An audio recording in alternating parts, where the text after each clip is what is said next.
फ्लॉवरची भाजी न खाणारे सुद्धा आवडीने खातील या पद्धतीने फ्लॉवरची भाजी बनवली तर. त्यासाठी इथं मी फ्लॉवर स्वच्छ निवडून छोटे छोटे तुकडे केलेले आहेत आणि पाण्याने स्वच्छ धुवून गरम पाण्यामध्ये ठेवलेले आहेत 1-5 मिनिटासाठी. म्हणजे आळे असेल तर निघून जाते, बाहेर येते. थोडी मूग डाळ स्वच्छ धुवून पाण्यामध्ये भिजत ठेवलेली आहे.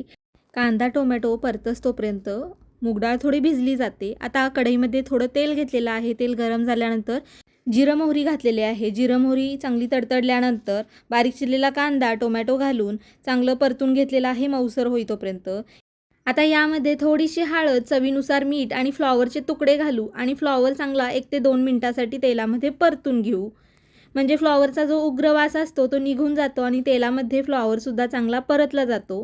फ्लॉवर परतून घेतल्यानंतर मूग डाळ घालू आता भिजवलेली. त्याचबरोबर घरगुती लाल तिखट, इथं मी कांदा लसूण मसाला वापरलेला आहे. तुम्ही कोणतंही घरचं लाल तिखट वापरू शकता. लाल तिखट चांगलं परतून घेतल्यानंतर बारीक चिरलेली कोथिंबीर घालू आणि मिक्स करून घेऊ. आता यामध्ये थोडंसं पाणी घालू भाजी शिजण्यापुरतं. साधारण अर्धी वाटीपेक्षा थोडं जास्त पाणी घातलेलं आहे.